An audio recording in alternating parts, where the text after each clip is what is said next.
शोषाति देखी सरितने करुणाभिना हृदये करी मुनिकुंद संजीवनी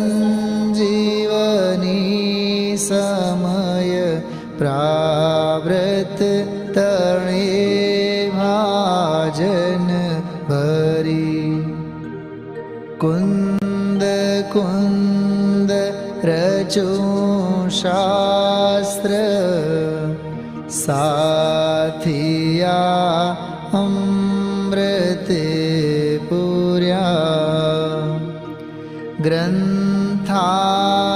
ग्रंथाधिराज तारामा भावो ब्रह्मांडना भर्या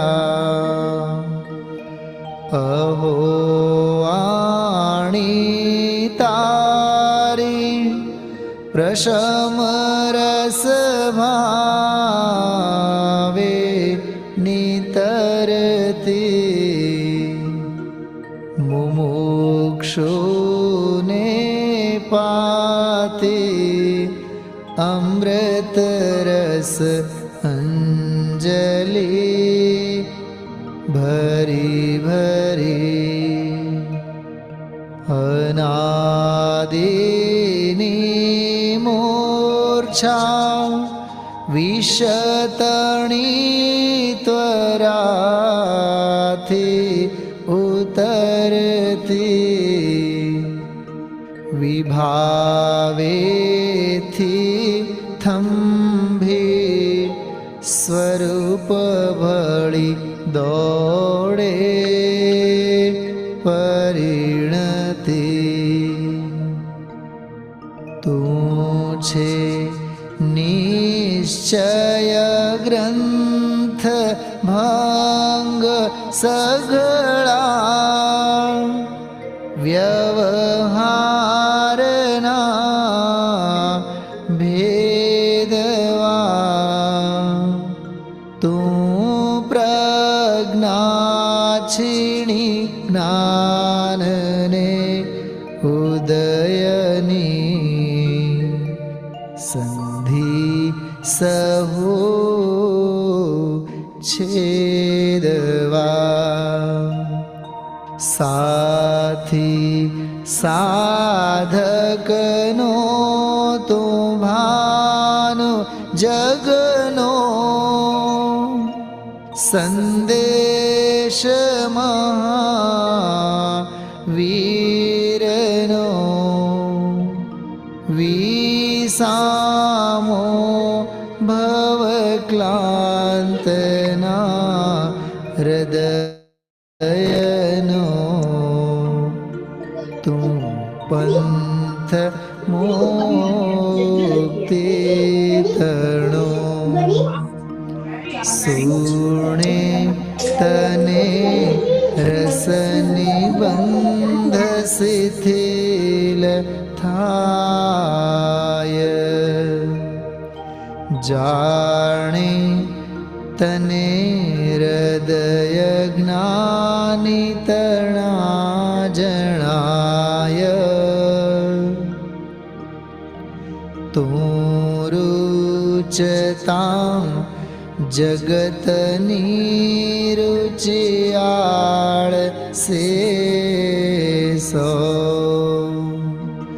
तू रिझता सकल ज्ञायक देव रीझे बनाऊ पत्र कुंदनना रत्नोना अक्षरो लखी तथापि कुंद सूत्रोना अंकाए मूल्यना कदी तथा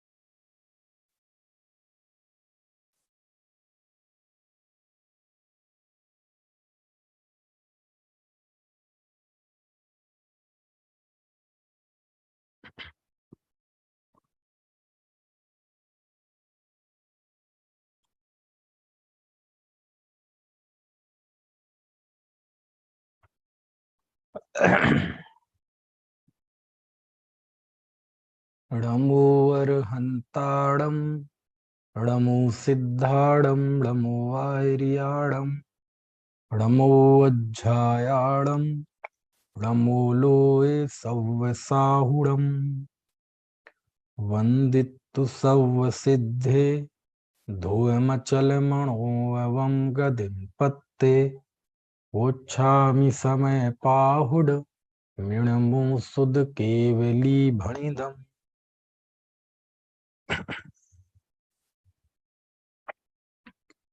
परमागम समय सार, जिसके कर्ता कर्म के प्रसंग पर बात चल रही है। 79 गाथा तक बात हुई थी। आज गाथा 80, 81, 82 ये 3 गाथाएं हम पढ़ते हैं।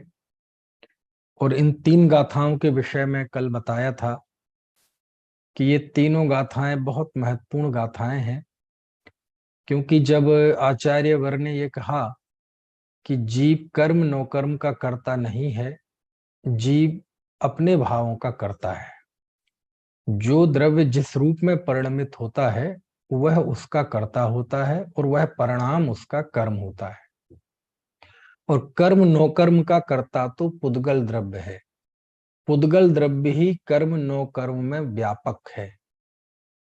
नो कर्म और कर्म के साथ पुद्गल द्रव्य का व्यापक संबंध है, इसलिए पुद्गल ही कर्म नो कर्म का करता है। जब ये बात आचार्य ने बहुत मजबूती के साथ कही कि ज्ञानी कौन है, जो कर्म नो कर्म को करता नहीं है, जानता है, वह ज्ञानी है। जीव का कार्य जानना है। जब ये बात आई तो स्वाभाविक है प्रश्न खड़े होना, क्योंकि पूरा जो सिद्धांत है, जो सिद्धांत ग्रंथ हैं, वो तो यही बात कहते हैं कि जीव कर्म का करता है। और जो कर्म की 10 अवस्थाएं बताई हैं, बंध, सत्ता, उदय, उदीर्णा, उपशम, उत्कर्षण, अपकर्षण, संक्रमण, निधत्ति, निकाचित, ये कर्म की जो 10 अवस्थाएं बताई हैं, ये सब जीव सापेक्ष ही तो बताई हैं। बंध, बंध कोई एक द्रव्य में होता है क्या? बंध के लिए कम से कम 2 द्रव्य तो चाहिए। तो कर्म जो है, कर्म को कौन बांधता है? तो सिद्धांत कहेगा जीव बांधता है। कर्म की सत्ता किस में रहती है? बोले जीव के साथ रहती है ना। कर्म की उदीर्णा होती है तो क्यों होती है? किसको फल मिलता है? जीव को मिलता है। तो 10 के 10 जो है ना कर्म के स्वरूप हैं, 10 करण जिन्हें बोलते हैं, कर्म की 10 अवस्थाएं, तो ये सब झूठी हैं क्या? 4 गति 4 आयु झूठी हैं क्या? तो ये बहुत सारे प्रश्न सिद्धांत से उपजे हैं। तो ये प्रश्न आचार्य कुंद कुंद देव के सामने भी था कि जब वो कहते हैं जीव कर्म नो कर्म का कर्ता नहीं है, तो शास्त्रों में तो कर्म नो कर्म का कर्ता जीव को लिखा है ना। जीव कर्मों का नाश करता है। 4 घाती कर्मों का नाश अरहंत भगवान ने किया, 8 कर्मों का नाश सिद्ध भगवान ने किया। तीर्थंकर कर्म प्रकृति के उदय से है ना, ये इतनी प्रभावना होती है, समोषण लगता है। 16 कारण भावना के कारण तीर्थंकर प्रकृति का बंध होता है। तो ये सारी बातें जो शास्त्र में लिखी हैं, तो इनका क्या होगा? ये तो फिर मिथ्या सिद्ध होंगी। तो ये एक प्रश्न था कुंद कुंद देव के सामने, है ना। तो आचार्य आगे की 3 गाथाओं में इसी का जवाब देते हैं, और जवाब देते हुए वहीं से अकर्तृत्व निकालते हैं, है ना। तो देखो, पढ़ते हैं, पहले ये गाथाएं पढ़ते हैं, फिर इन गाथाओं पर हम बात करेंगे। जीव परिणाम हेदुम कम्मत्तम पोगला परिणमन्ति पोगलकम निमित्तम तहेव जीवो विपरिणमदि णविकुम्भदिगम गुणे जीवो कम्मं तहेव जीव गुणे अण्णोन्निमित्तेण दु परिणामं जानदोह्नम्पि एदेण कारणेन दु आदासयेण भावेण पुग्गलकम कदाणम रदुकत्ता सव्यभावाणम। क्या अर्थ हुआ? गाथा वैसे आप भी पढ़ लेंगे आसानी से, सरल है गाथाएं, पढ़ने में भी सरल है। ठीक है, चलो आपके सामने सबके सामने शास्त्र है ना, नहीं तो मैं स्क्रीन शेयर करूं। चलो, वैसे शास्त्र लेके बैठे तो ज्यादा अच्छा है, स्क्रीन शेयर बहुत ज्यादा भरोसे ना रहे। स्क्रीन शेयर ये अपने हाथ में अपनी बाजी रखो, समझ में आए ना। तो देखो क्या लिखते हैं आचार्य। गाथा देखना। जीव परिणाम हेतुम, जीव परिणाम, जीव के परिणाम के कारण से, हेतु मतलब कारण, ठीक है। जीव परिणामों के हेतु से, हेतु का यहां अर्थ निमित्त कर देते हैं, है ना। तो जीवों के परिणामों के निमित्त से पुग्गला, पुद्गल कम्मत्तम परिणमंती, कर्मत्व रूप से परिणमित होते हैं। क्या अर्थ हुआ पहली लाइन का? कि कम्मत्तम पुग्गला परिणमंती, पुद्गल, पुग्गला मतलब पुद्गल, जीव परिणाम हेतुम, जीव के परिणामों के निमित्त से, कम्मत्तम परिणमंती, कर्मत्व रूप से परिणमित होते हैं। ठीक है। और पुग्गल कर्म निमित्तम, पुद्गल कर्म के निमित्त से, तहेब उसी प्रकार, उसी प्रकार मतलब जैसे ऊपर बात कही थी, जीवो भी, जीव भी परिणमदि, परिणमित होता है ना। तो क्या लिखा? पुद्गल कर्म, चूंकि पुद्गल कर्म बहुत है, संख्या में अनंत है, इसलिए उनके साथ बहुवचन का प्रयोग किया। और जीव एक है, इसलिए जीव के साथ एक वचन का प्रयोग किया। तो क्या हुआ 80वीं गाथा का अर्थ? कि जीव के परिणामों के निमित्त से पुद्गल कर्म रूप परिणमित होते हैं, उसी प्रकार पुद्गल कर्म निमित्तम, पुद्गल कर्म के निमित्त से जीवो भी, जीव भी परिणमदि, परिणमित होता है। समझ में आया ना। रवि कुब्बदि कम गुणे, जीवो, है ना। और रवि कुब्बदि नहीं करता है, कम गुणे कर्म गुणों को, जीवो जीव, कम्मम तहेव जीव गुणे, उसी प्रकार कर्म भी जीव गुण को। क्या मतलब हुआ? रवि कुब्बदि कम गुणे जीवो, जीव कर्म के गुणों को रवि नहीं कुब्बदि करता है, यानी जीव कर्म गुणों को नहीं करता है। और कम्मम तहेव जीव गुणे, कर्म भी जीव के गुणों को उसी प्रकार नहीं करता है, यानी जीव कर्म के गुणों को नहीं करता है, कर्म जीव के गुणों को नहीं करता है। अजीब बात है। ऊपर देखो, अब यही होता है, मैंने कल बताया था ना, आखिरी आखिरी में प्रश्न छोड़ा था कि देखो गाथाएं वही हैं, आचार्य वही हैं, शास्त्र वही हैं, लेकिन नियत सही नहीं हो तो क्या अर्थ का अनर्थ होगा। किसी बात को कोई आगे ना पढ़े तो मालूम कहेगा, देखो देखो देखो ये 80वीं गाथा खोल के देखो, आचार्य कुंद कुंद खुद कह रहे हैं कि जीव के परिणामों के कारण से पुद्गल कर्म रूप परिणमित होता है, पुद्गल कर्म के कारण से जीव परिणमित होता है। और आप कह रहे हैं द्रव्य दूसरे द्रव्य का करता नहीं है, जीव कर्म का करता नहीं है, कर्म जीव का करता नहीं है। देखो देखो देखो खोल के सब लोग, ये देखो आचार्य खुद कह रहे हैं, खुद कह रहे हैं, कहाँ लिखा आगम में जीव कर्म नो कर्म का करता नहीं है, ये देखो लिख रहे हैं आचार्य समय सार में। कुछ बात समझ में आ रही कि नहीं? और अगली लाइन नहीं पढ़ेंगे, अगली लाइन में क्या लिखा कि जीव कर्म के गुणों का करता नहीं है और कर्म जीव के गुणों का करता नहीं है। तो फिर ऊपर की गाथा में जो बताया वो क्या है? आप तो लिख रहे हैं ना हेतु, तो हेतु का अर्थ आचार्य खोलते हैं अगली लाइन में कि हेतु का अर्थ क्या है। पहला ही शब्द है ना, जीव परिणाम हेतुम, जीव के परिणामों के हेतु से, कारण से। तो कारण का अर्थ क्या है? तो अपन ने अर्थ किया निमित्त। तो बोले ये तो आप अपने मन से कर रहे हैं अर्थ। बोले मैं नहीं कर रहा हूं मन से, आचार्य ने अगली गाथा में किया। तो वो क्या लिखते हैं? अन्योन्य निमित्तेण दु परिणामम जान दोन्नम्पि। कि तू, दु मतलब तू, अन्योन्य निमित्तेण, अन्योन्य मतलब एक दूसरे के निमित्त से, है ना, एक दूसरे के निमित्त से दोनों के परिणाम जानो। क्या मतलब हुआ कि ये एक दूसरे के निमित्त होते हैं। कौन?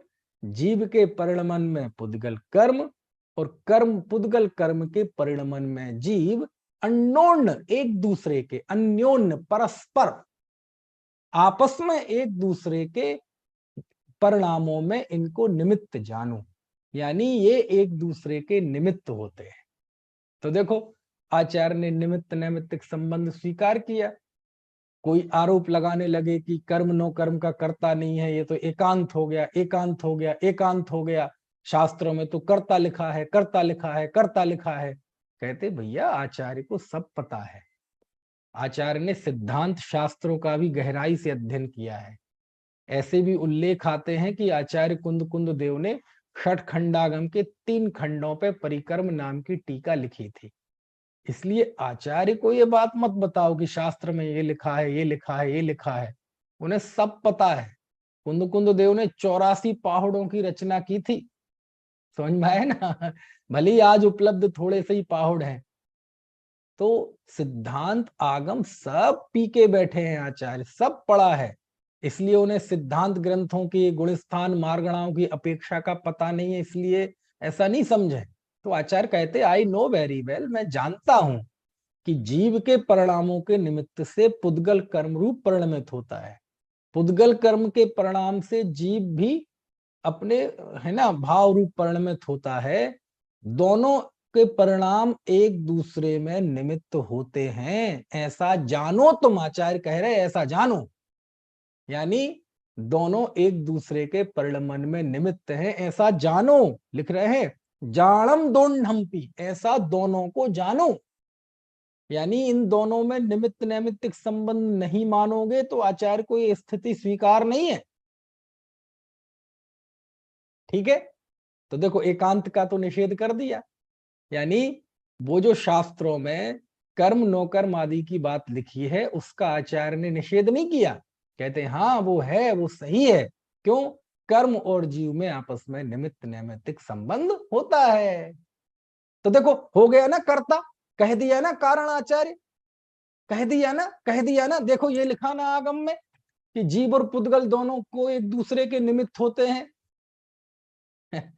अब देखो यही नियत का फर्क होता है।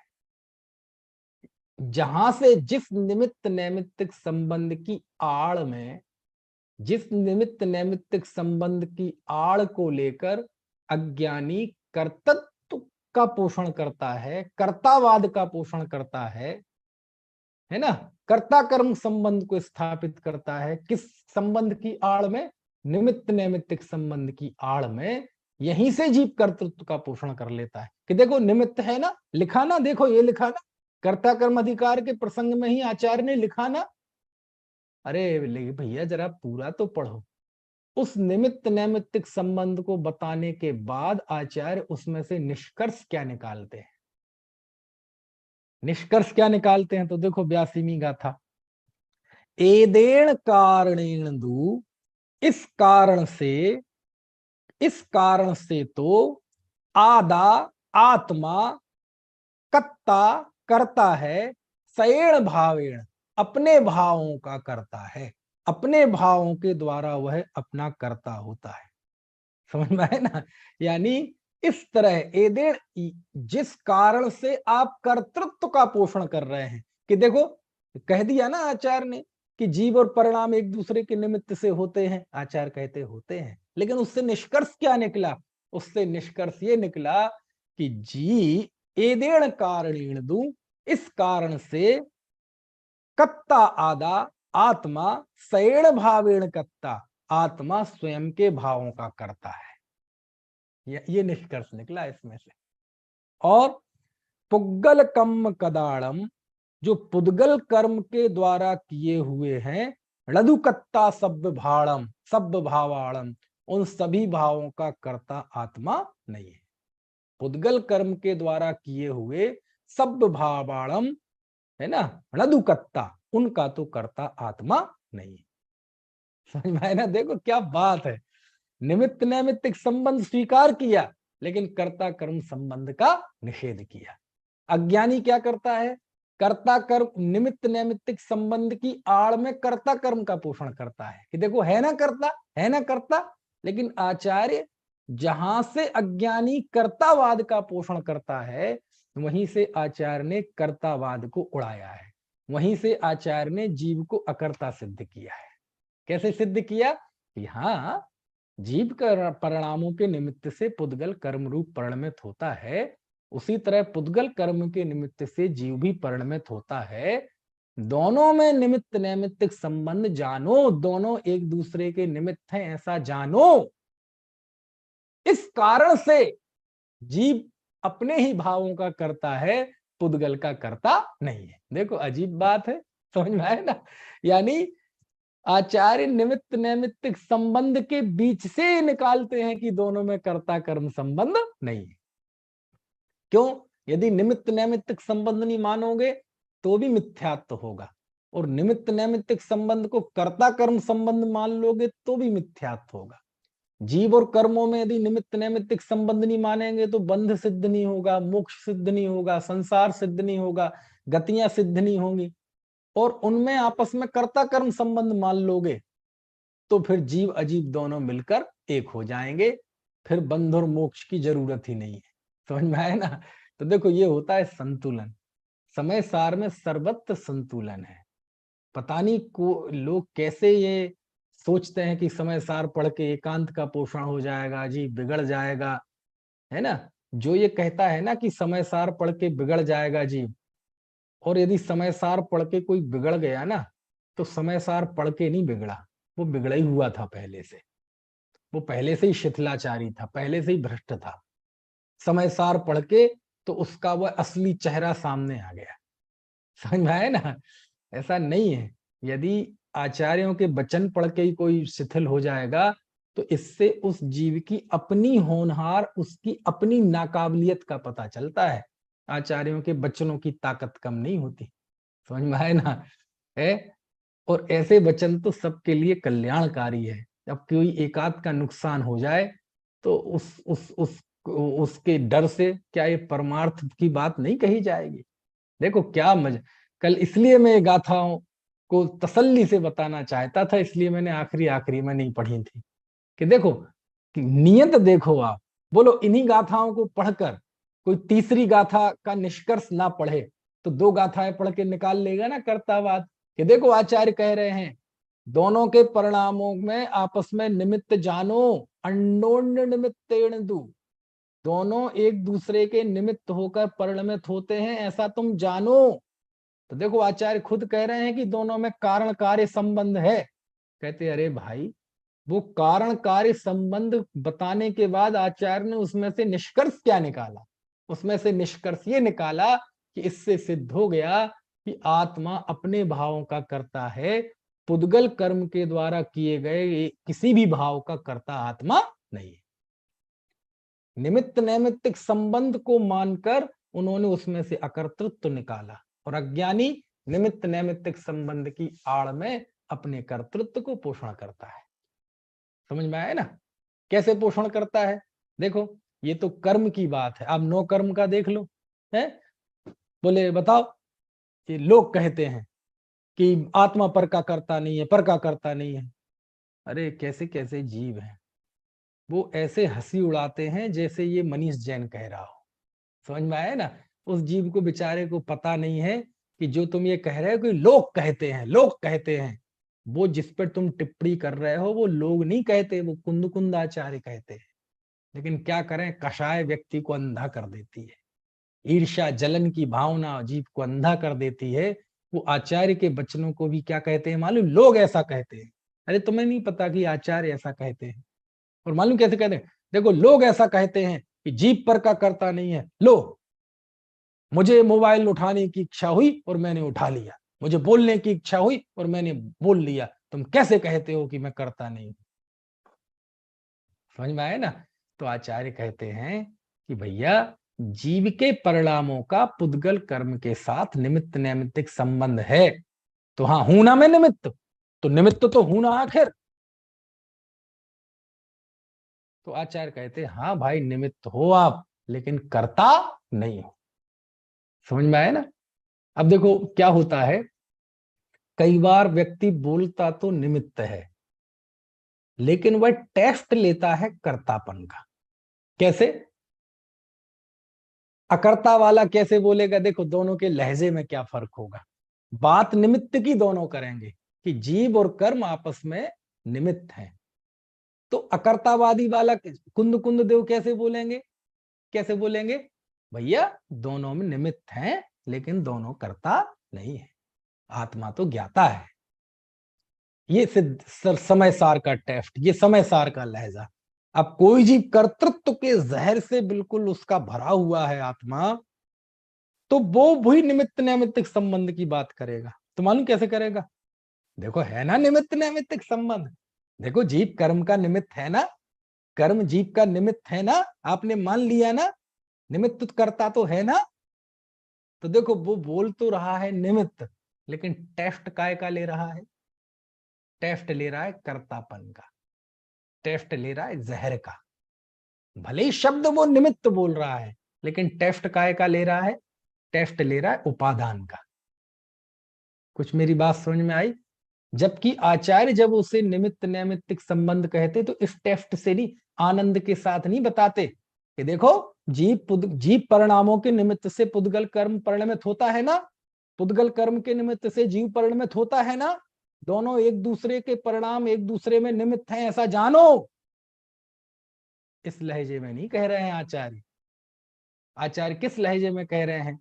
हाँ, जीव परिणामों के निमित्त से पुद्गल कर्म रूप परिणमित होता है, पुद्गल कर्म के निमित्त से जीव परिणमित होता है, लेकिन जीव कर्म के गुणों को नहीं करता, कर्म जीव के गुणों को नहीं करते, दोनों एक दूसरे के निमित्त जानो। इससे यह सिद्ध हो गया कि आत्मा परभावों का कर्ता नहीं है। आचार्य कुंद कुंद का ये लहजा है। समझ में आए ना? अब आपको बात समझ में आई कि एक ही आचार्य हो, वही शास्त्र हो, वही गाथाएं हो, वही अध्याय हो, लेकिन वही पढ़ के कोई कर्तावाद निकाल सकता है, और उसी वही बात पढ़ के कोई अकर्तृत्व का ज्ञातृत्व का पोषण कर सकता है।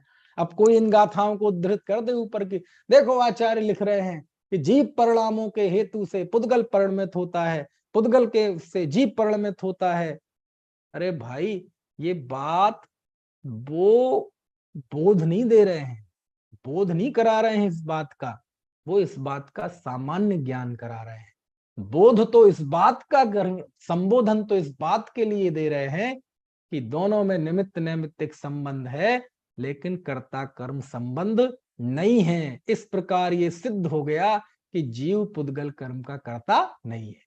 देखो ये होता है, उसी निमित्त नैमित्तिक संबंध की भूमि से आचार्य अकर्तावाद निकालते हैं, और उसी निमित्त नैमित्तिक संबंध की आड़ में अज्ञानी अपने कर्तृत्व का पोषण करता है। समझ में आया ना? कितनी अच्छी गाथा है, कितना बैलेंस। जो वस्तु स्थिति जैसी है वो आचार्य मानते हैं, जीव और कर्म में घना निमित्त नैमित्तिक संबंध है, उसको वो स्वीकार करते हैं। लेकिन निमित्त नैमित्तिक संबंध स्वीकार होते हुए भी वो दो जीव और पुद्गल में कर्ता कर्म संबंध नहीं मानते। जीव पुद्गल कर्म का कर्ता है, ये मिथ्या मान्यता है। समझ में आए ना? हाँ, निमित्त कर्ता भी कहोगे तो वो निमित्त करता है, उपादान करता नहीं है। जीव को कर्मों का उपादान करता मानना यह ज्ञान है, यह मिथ्या भाव है। कुछ बात समझ में आ रही कि नहीं?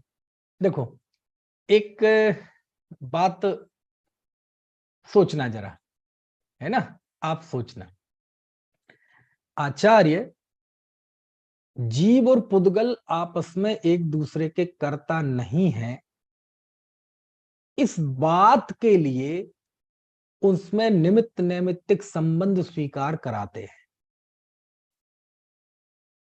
क्या ये इनका मैसेज आ रहा है सभी के बंद हो गया क्या? ऐसा कुछ है क्या? आवाज ठीक ठीक आ रही? नहीं आ रही? आ रही है? अच्छा, महाप्रज्ञ जी का मैसेज आया कि सबका बंद हो गया। आपके नेटवर्क देख लो, कुछ प्रॉब्लम होगी, है ना। चलिए फिर से बोलता हूं कि आचार्य को कर्ता कर्म संबंध का निषेध करना है जीव और पुद्गल के, और उस कर्ता कर्म संबंध का निषेध करने के लिए आचार्य ने निमित्त नैमित्तिक संबंध को उपस्थित किया है। समझ में आया ना।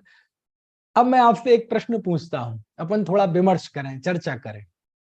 जीव और पुद्गल में निमित्त नैमित्तिक संबंध निश्चय से एक है कि व्यवहार से है? क्या प्रश्न है हमारा? देखो, आचार्य निमित्त नैमित्तिक संबंध स्वीकार कर रहे हैं इसी कर्ता कर्म अधिकार में, और उस निमित्त नैमित्तिक संबंध के जरिए वो कर्ता कर्म संबंध का निषेध कर रहे हैं कि इससे सिद्ध हो गया कि जीव कर्मों का कर्ता नहीं है। तो मेरा ये प्रश्न है कि निमित्त नैमित्तिक संबंध को स्वीकार किया जीव और कर्मों के बीच में, निश्चय न है कि व्यवहार न है ना। बताओ, आप में से बताओ कोई। है? मैं आपको स्वयं अनम्यूट करने का मौका देता हूं, तो आप अनम्यूट कीजिए और बताइए आपका क्या मानना है, निश्चय है कि व्यवहार है? व्यवहार। व्यवहार न है, ठीक है। अच्छा, निमित्त को निमित्त कहना तो आपने व्यवहार कर दिया, और निमित्त को कर्ता कहना ये कौन सा नय है? व्यवहार ही है। ये भी ये व्यवहार है। व्यवहार है। मिथ्यात्व। निमित्त को निमित्त कहना ये व्यवहार, व्यवहार निमित्त को कर्ता कहना ये भी व्यवहार। अरे तो निमित्त का निश्चय क्या है? निमित्त को निमित्त कहना से निश्चय है। हाँ, निमित्त को निमित्त कहना ये निश्चय है, उसका सही स्वरूप रखा ना सामने। निमित्त को कर्ता कहना ये व्यवहार है, और निमित्त को कर्ता मानना ये मिथ्यात्व है। फिर से समझने की कोशिश करना, इस प्रकरण में कहीं भी मत कह देना कि निमित्त को निमित्त कहना ये निश्चय है। यहां पर निश्चय न है। क्यों? क्योंकि आचार्य ने उस हकीकत को बता के कि जीव पुद्गल कर्म में निमित्त है, पुद्गल कर्म जीव में निमित्त है, इस हकीकत को स्वीकार किया है, और इस हकीकत के जरिए, इस वास्तविकता के जरिए उन्होंने जीव और पुद्गल के आपस में कर्ता कर्म संबंध का निषेध किया है। कुछ बात समझ आ रही कि नहीं? जीव पुद्गल कर्म में निमित्त कहलाता नहीं है, निमित्त तो होता है, कहलाता तो करता है, कहने का है, होता नहीं है। तो जीव परिणाम के निमित्त से पुद्गल कर्म परिणमित होता है, पुद्गल कर्म के निमित्त से जीव परिणमित होता है। ये निमित्त नैमित्तिक संबंध का निश्चय निरूपण है। और व्यवहार क्या है? जीव पुद्गल कर्म का कर्ता कहना ये व्यवहार न है। और मिथ्यात्व क्या है? जीव को पुद्गल का कर्ता मानना ये मिथ्यात्व है। और सम्यक ज्ञान क्या है? जीव और पुद्गल में आपस को में निमित्त मानना ये सम्यक ज्ञान। समझ में आया ना? निमित्त नैमित्तिक संबंध स्वीकार नहीं करना मतलब वस्तु स्वरूप स्वीकार नहीं करना, और निमित्त नैमित्तिक संबंध को कर्ता कर्म संबंध मान लेना मतलब वस्तु स्वरूप के विरुद्ध श्रद्धा होना, दृष्टि होना। दोनों ही अज्ञान है। बहुत संतुलन है, बहुत संतुलन है। समझ में आया ना? निमित्त को निमित्त मानना, निमित्त को निमित्त जानना ये व्यवहार नहीं है, ये निश्चय है। क्योंकि सही जाना ना, निमित्त को उपादान नहीं जाना ना, निमित्त को कर्ता नहीं जाना ना, निमित्त को निमित्त जानना ये निश्चय है। निमित्त को कर्ता कहना ये व्यवहार है, और निमित्त को कर्ता मानना ये मिथ्यात्व यार नो बोलतो है। अब ईमानदारी से बताना, आप अभी जो मैंने पिछले 2-3 मिनट में बात कही वो आपको समझ में आई कि नहीं? यहां एक बात और समझ लीजिए, निश्चय नए व्यवहार नए हम सब क्या समझते हैं? निश्चय मतलब आत्मा, और व्यवहार मतलब शरीर आदि की बात। ऐसा बिल्कुल नहीं है। निश्चय नए और व्यवहार नए ये कसौटी है, ये तराजू है, ये फार्मूला है। जैसे गणित के सूत्र होते हैं ना, जैसे क्षेत्रफल का सूत्र है, लंबाई गुणित चौड़ाई गुणित ऊंचाई बराबर क्षेत्रफल।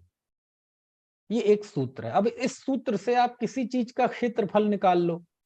आपको अपने कमरे का निकालना हो, पूरे मकान का निकालना हो, मंदिर का निकालना हो, तीर्थ का निकालना हो, मस्जिद का निकालना हो, बाजार का निकालना हो, टेबल का निकालना हो, भारत का निकालना हो, पाकिस्तान का निकालना हो, सूत्र तो सूत्र है। उस सूत्र के जरिए आप किसी भी सवाल को हल कर सकते हैं। तराजू है, तराजू की मान लीजिए कोई तराजू है, उसकी क्षमता है 50 किलो। अब 50 किलो से मतलब है आप 50 किलो उस पर कुछ भी तौल लो, चावल तौल लो, गेहूं तौल लो, पानी तौल लो, तेल तौल लो, आप खुद तुल जाओ बैठ के। समझ में आया ना?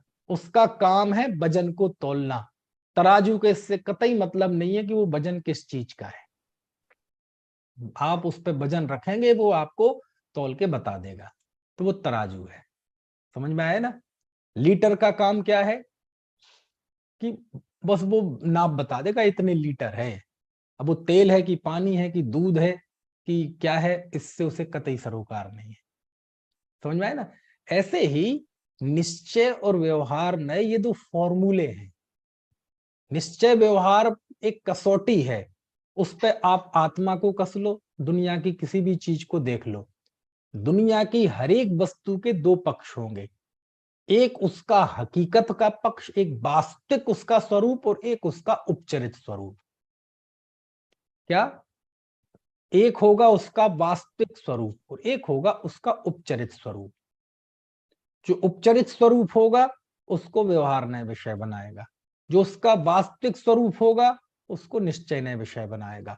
अब वो किसका किसी के विषय में बात कर लो आप, जरूरी नहीं है वो उसका विषय आत्मा हो। क्यों? आप देखो, काल द्रव्य के दो भेद हैं, कौन कौन से? एक निश्चय निश्चय व्यवहार काल और एक व्यवहार काल। कहाँ है? हाँ, आत्मा बताओ। बात समझ आ रही कि नहीं? काल द्रव्य में निश्चय व्यवहार लगा है। अभी बंद अधिकार आएगा, उसमें मालूम आचार्य क्या कहते हैं? वास्तव में निश्चय नय से, है ना, आयु के कर्म के क्षय से मरण होता है, आयु से जीवन होता है, कोई किसी के जीवन मरण का करता नहीं है। अब वहां आत्मा की बात ही नहीं है, वहां मुद्दा क्या है? मरण। मरण में निश्चय व्यवहार लगाए कि मरण एक कार्य है, तो मरण का कार्य, मरण किस कारण से होता है? बोले आयु कर्म के क्षय से होता है, ये हकीकत है। तीन लोक तीन काल में जब भी मरण होगा आयु कर्म के क्षय से ही होगा, ये शाश्वत सत्य है। किसके विषय में? मरण के विषय में। वहां मुद्दा क्या है? मरण। वहां मुद्दा आत्मा नहीं है, तो मरण में निश्चय व्यवहार लगाते हैं कि आयु कर्म के क्षय से मरण होता है, ये निश्चय है, और बाकी चीजें व्यवहार है। तो मरण में निश्चय व्यवहार। बंध में निश्चय व्यवहार लगाया आचार्य ने। बंध अधिकार की शुरुआती गाथाएं सुनो, तो गाथा में लिखते हैं वो कि जैसे कोई व्यक्ति तेल, शरीर में तेल का मर्दन करके यदि व्यायाम करता है तो उसको धूल चिपकती है, और यदि तेल ना लगाया हो शरीर में तो धूल नहीं चिपकती। इसका मतलब धूल के लगने का बंधन का कारण क्या है? वो है चिकनाहट। समझ में आया ना? ऐसे ही निश्चय से विचार किया जाए तो परद्रव्य बंधन का कारण नहीं है, जीव का अपना जो राग भाव है वो बंध का कारण है। कौन से नए से? निश्चय नए से। अब बंध में निश्चय व्यवहार लगाते हैं, बताओ। समझ में आया ना? क्यों? क्योंकि ये शाश्वत सत्य है कि जब जब जीव राग रूप परिणमन करता है तब तब बंध होता ही है, इसका कोई अपवाद नहीं है। ये सार्वभौमिक सार्वकालिक सत्य है, इसलिए निश्चय है। समझ में आया ना? तो निश्चय मतलब जरूरी नहीं है कि वो कोई फिक्स हो कि निश्चय नय का विषय आत्मा है और व्यवहार नय का विषय शरीर है, ऐसा नहीं है। ये तो फॉर्मूले हैं, ये तो है ना, कसौटी है, इस पे आप किसी चीज को कस लो। और समय सार में ही मृत्यु में निश्चय व्यवहार, बंध में निश्चय व्यवहार, बोलो सब घटित किए हैं कि नहीं? इसलिए मैं कहता हूं कि निश्चय व्यवहार का कोई विषय फिक्स नहीं है। जिस विषय पे बात चल रही है उस विषय का वास्तविक पहलू, वास्तविक स्वरूप वह निश्चय है, और उसका उपचरित स्वरूप वो व्यवहार है। यहां कारण कार्य संबंध की बात चल रही है। तो दो द्रव्यों में निमित्त नैमित्तिक संबंध होता है, ये वास्तविकता है, ये कल्पना नहीं है, ये वास्तविकता है। इसलिए निमित्त नैमित्तिक संबंध कहना ये निश्चय है, कर्ता कहना ये व्यवहार है कहना, और कर्ता मानना ये मिथ्यात्व है। ये बैलेंस आपको समझ में आया कि नहीं, है ना? ऐसे ये सब बैलेंस है। जब ये बैलेंस बिगड़ते हैं तो झगड़े खड़े होते हैं, फिर जाके गलत प्रूपणाएं खड़ी होती हैं, गलत इमेज बनती है दुनिया में कि ये निमित्त को नहीं मानते, ये नहीं मानते। अरे निमित्त को निमित्त जानना ये निश्चय है, क्योंकि वास्तविकता है ये, है। क्योंकि यदि वो ना हो तो फिर ऐसा होगा कि मैं पाप करता हूं तो मुझे ही पाप का बंध होता है, आपको क्यों नहीं होता? आप समझे कि नहीं? और मैं पाप का भाव करता हूं तो पाप ही बंद होता है, पुण्य बंध क्यों नहीं होता? मोक्ष क्यों नहीं होता? तो मुझे ही क्यों होता है? और जब उदय में आता है तो मुझे ही फल क्यों देता है, आपको क्यों नहीं देता? आपको बात समझ में आ रही कि नहीं? तो वो जो निमित्त नैमित्तिक संबंध फर्जी नहीं है, वो ऊपर से केवल कहने का नहीं है, वो हकीकत है। यहां जीव ने भाव किए और इसी क्षेत्र में अनंत पुद्गल कारमाण वार्गणाएं हैं, उसमें जिनमें ज्ञानावरण रूप परिणमन करने की योग्यता होती है वो ज्ञानावरण रूप परिणमन होती है, दर्शनावरण रूप परिणमन करने की योग्यता होती है वो दर्शनावरण रूप होती है। इसी को तो प्रकृति बंध कहते हैं। तो ये निमित्त नैमित्तिक संबंध चार घाती कर्मों का नाश किया है जो अनंत भगवान ने, तो नाश के कर्ता कहना ये व्यवहार है। लेकिन कर्मों के क्षय में भगवान का अनंत आत्मिक पुरुषार्थ निमित्त है, ये व्यवहार नहीं है, ये हकीकत है। समझ में है ना? आचार्य ने उस निमित्त नैमित्तिक संबंध के द्वारा कर्तापन को उड़ाया है कि इससे सिद्ध हो गया कि ये एक दूसरे के निमित्त हैं, इससे ये सिद्ध हो गया कि आत्मा पुद्गल कर्म का कर्ता नहीं है। यानी निमित्त नैमित्तिक संबंध के द्वारा आचार्य ने कर्तापन को उड़ाया है। सोचो आप, हम तो निमित्त नैमित्तिक संबंध को ही उड़ा देते हैं। समझ में आया ना? निमित्त कहलाता नहीं है, निमित्त तो होता है। देखो बैलेंस रखना पड़ेगा, है ना? अपन कहते ना कि जीव कर्मों का निमित्त कहलाता है। नहीं नहीं, गलत है ये। जीव कर्मों का निमित्त होता है, कर्ता कहलाता है। क्या कहा? देखो आचार्य कह रहे हैं ना, उन्होंने होता है लिखा कि कहलाता है लिखा? वो कह रहे जीव परिणामों के निमित्त से पुद्गल कर्म रूप परिणमन करता है, और पुद्गल के निमित्त से जीव परिणमित करता है। ये कहां लिखा कि कहलाता है? समझ में आया ना? निमित्त कहलाता नहीं है, निमित्त होता है, कर्ता कहा जाता है।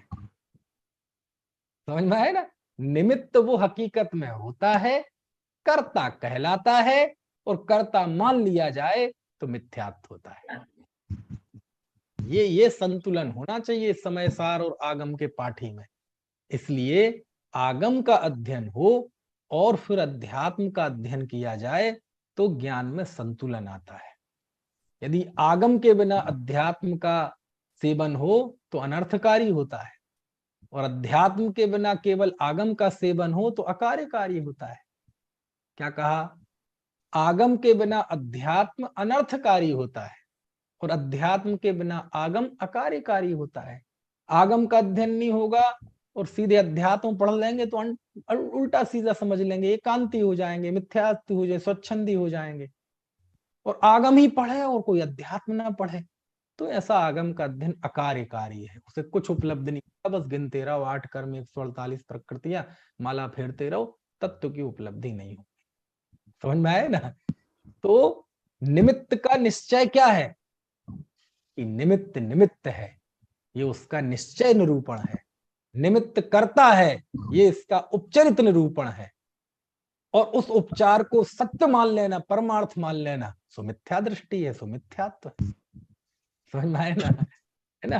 अच्छा बताओ,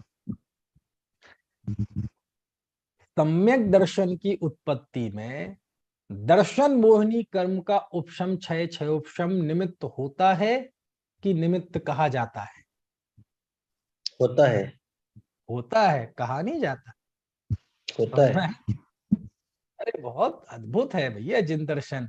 इसे बहुत अच्छे से, बहुत तसल्ली से, बहुत शांति से, निष्पक्षता के साथ, किसी पंथ का व्यायाम हो, किसी व्यक्ति का व्यायाम हो, किसी स्थान का व्यायाम हो, ये सब छोड़ के समझो तब आनंद आए।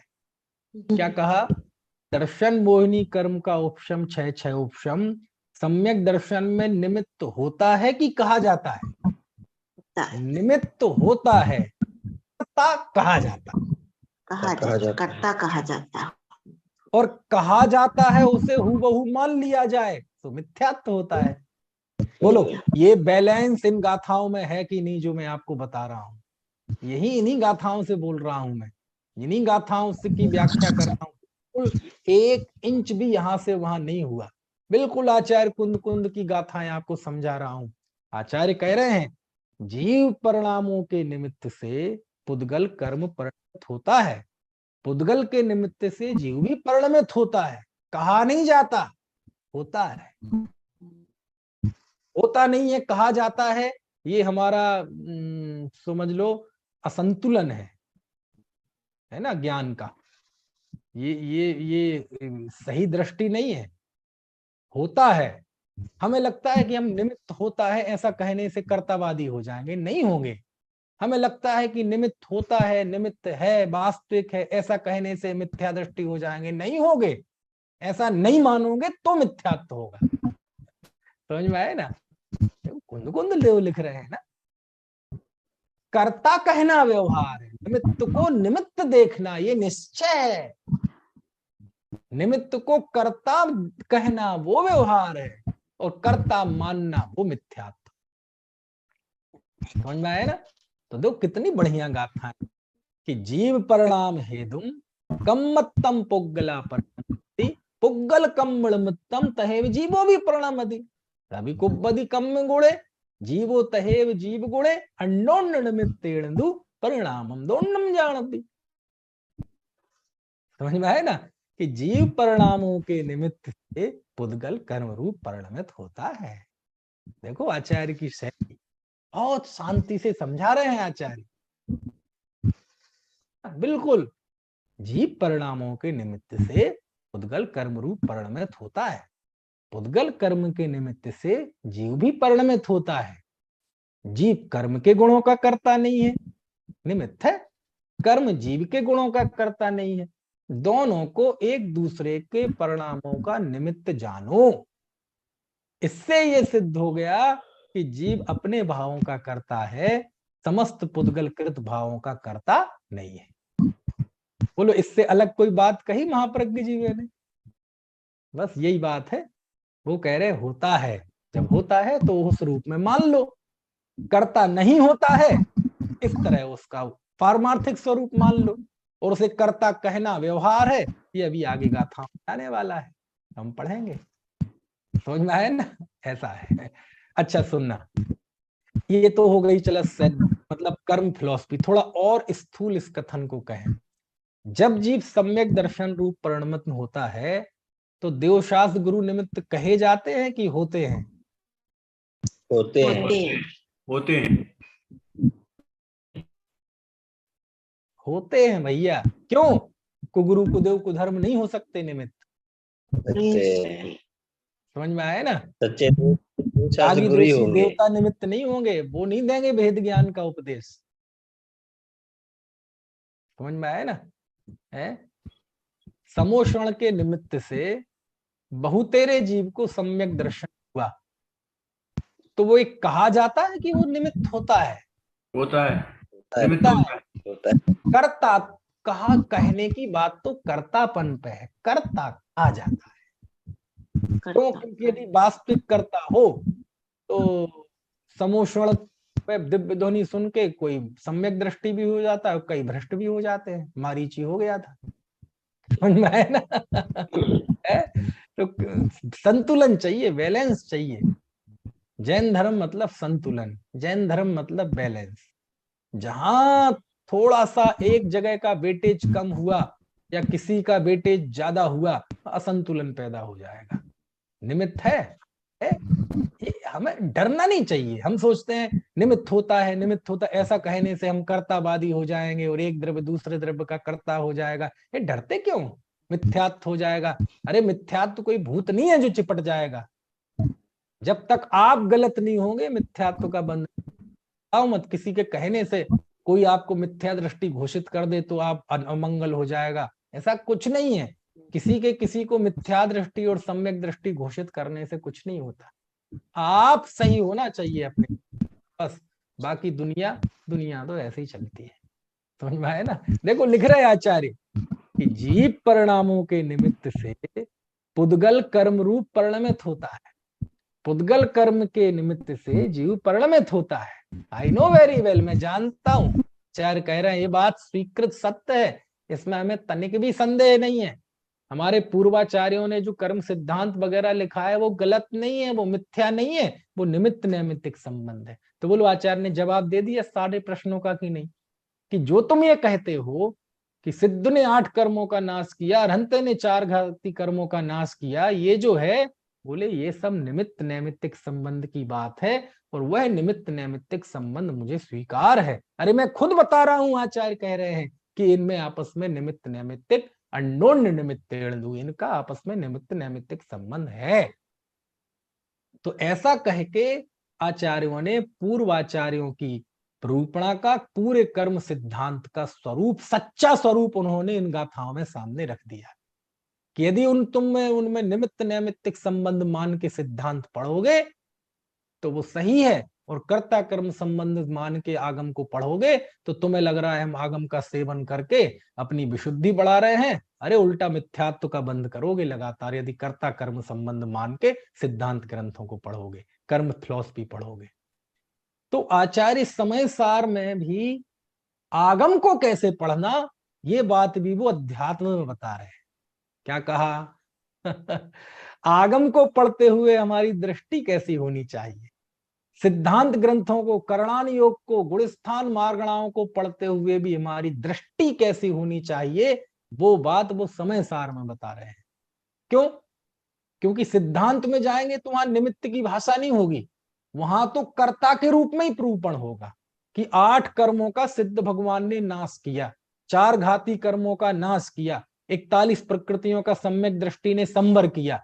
वहां ऐसा नहीं कहा जाएगा कि सम्यक दृष्टि के अपने परिणाम के निमित्त से पुद्गल कर्म की 41 प्रकृतियों का संवर हो गया, ऐसा नहीं कहा जाएगा, है ना? जिनेन्द्र देव के अपने पुरुषार्थ से, है ना, 4 घाती कर्मों के निमित्त से 4 घाती कर्मों का स्वयं क्षय हो गया, ऐसा नहीं कहा जाएगा। ये तो हमारी बनाई हुई भाषा है। सिद्धांत में, आगम में तो जाके सीधे ही कहेंगे कि, है ना, कि 12वें गुणस्थान के अंतिम समय में जाके अथवा 13वें के पहले में उन मुनि ने 4 घाती कर्मों का नाश कर दिया। मोहिनी का तो 12वें में ही कर दिया था, शेष 3 का भी नाश कर दिया। करने की भाषा में बात होगी, लेकिन भाषा करने की होगी, लेकिन मानना निमित्त, ये बात आचार्य समय सार में बता रहे हैं कि आगम को भी कैसे पढ़ना, तो वो सली का भी समय सार बता रहा है, कुंद बता रहे हैं। समझ में आया ना? ऐसा है भैया, अद्भुत है। ठीक है, चलो समय हो गया है। आपको कोई प्रश्न हो तो पूछ लीजिए, बाकी की चर्चा कल करेंगे। और जो भी है, आप आज जो विषय चला, आप कोशिश करना आप YouTube पे इसे दोबारा सुनना। समझ में आया ना? इसे दोबारा सुनना, कई बार सुनना, क्योंकि जितनी जितनी बातें मैं बता रहा हूं, बिल्कुल सारी बातें यहीं से बता रहा हूं, गाथाओं से। मैं टीका क्यों नहीं लेता हूं, है ना? टीका मैं खुद पढ़ता हूं, लेकिन आपको नहीं पढ़ाता। क्यों नहीं पढ़ाता? क्यों नहीं पढ़ाता? इसलिए कि बात सरल बनी रहे। मूल बिल्कुल जो गाथा से गाथा पढ़ने में जो पूरे समय सार की दृष्टि समझ में आती है ना, कुंद देव की, कई बार पढ़ने वाला कच्चा हो तो वो टीका में वो इस तरह से हो जाता है कि गाथा में क्या चल रहा था ये भूल ही जाते। समझ में आए ना? तो टीका साहित्य पढ़ना अच्छी बात है, हम पढ़ते हैं, आपको भी पढ़ना चाहिए निजी अध्ययन में, लेकिन जब हम सामूहिक चर्चा करते हैं तो गाथाओं पे फोकस इसलिए करते हैं। अब बोलो इतनी गाथाएं पढ़ रहे हैं, आपको थोड़े से भी आप संजीदा होकर पढ़ रहे होंगे तो आपको पिछली सारी गाथाओं का सीक्वेंस याद होगा, कहाँ से बात चल रही है, कैसे चल रही है। अब मैं आपको टीका की एक एक लाइन पढ़ के बताता तो आप ये सीक्वेंस भूल ही जाते कि क्या बात चल रही।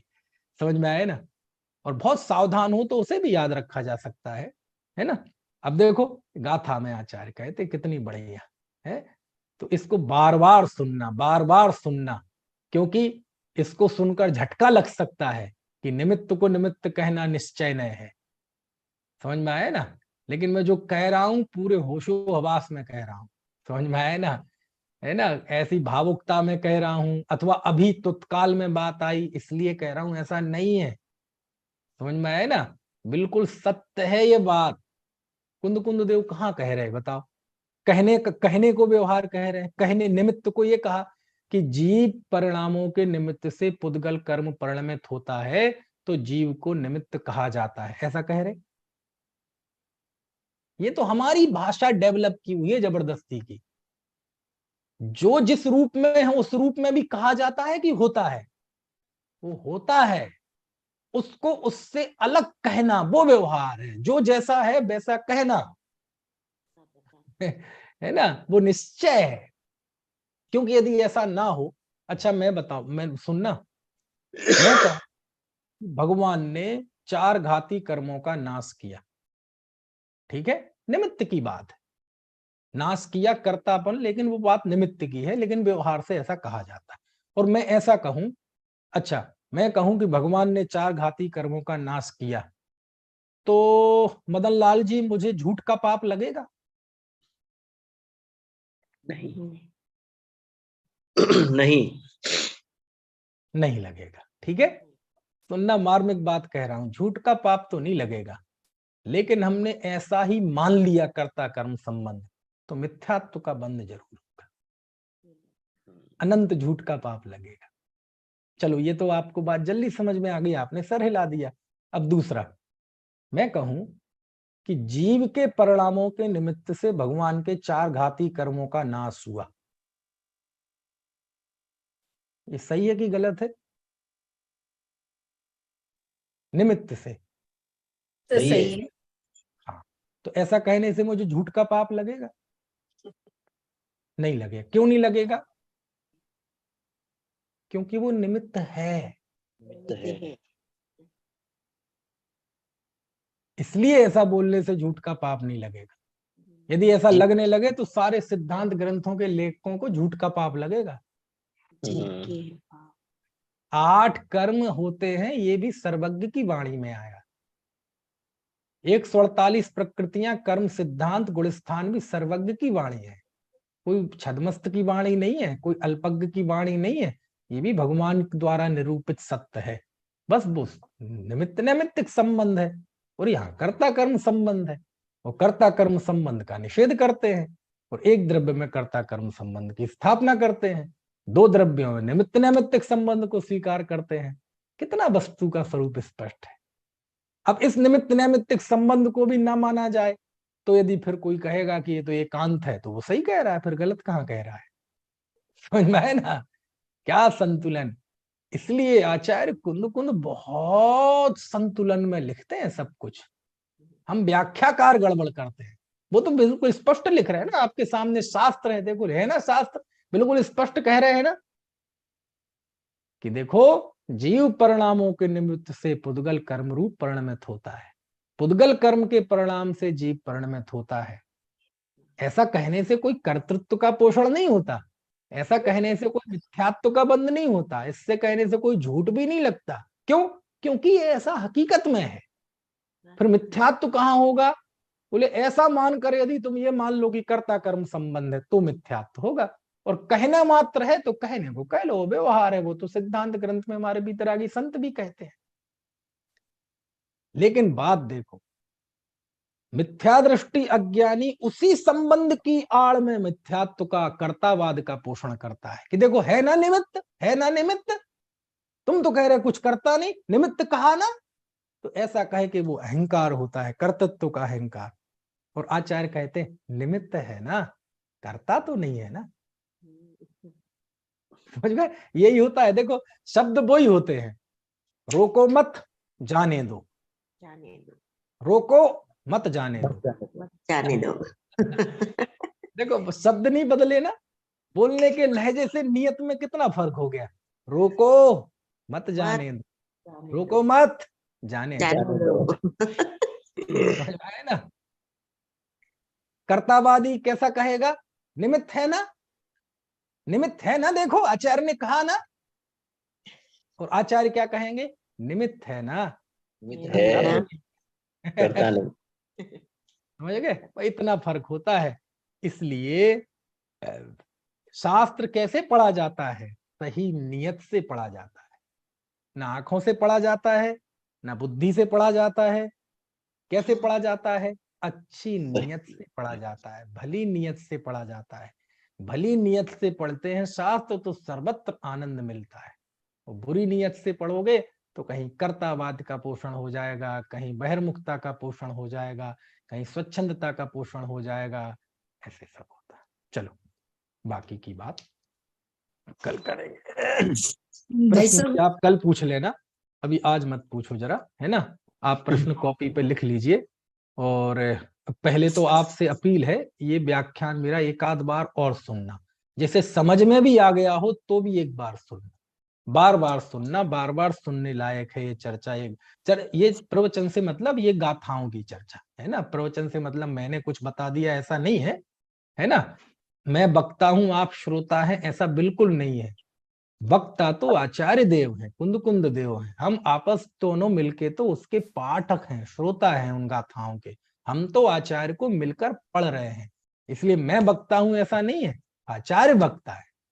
समझ में है ना? हम सब मिलके उनको पढ़ रहे हैं, उनकी गाथा। तत्व चर्चा कर रहे हैं। हाँ, जिनवाणी स्तुति। जावाणी के ज्ञान से सूझे सूझे लोक लोकालोक, सोवाणी मस्तक नमो। मस्तक नमो सदा देत हूँ धूप।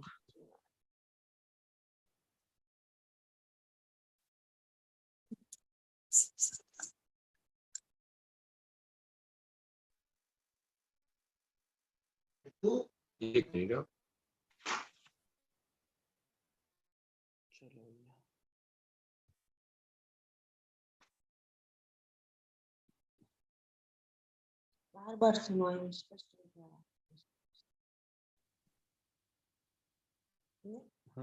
बार बार सुनो।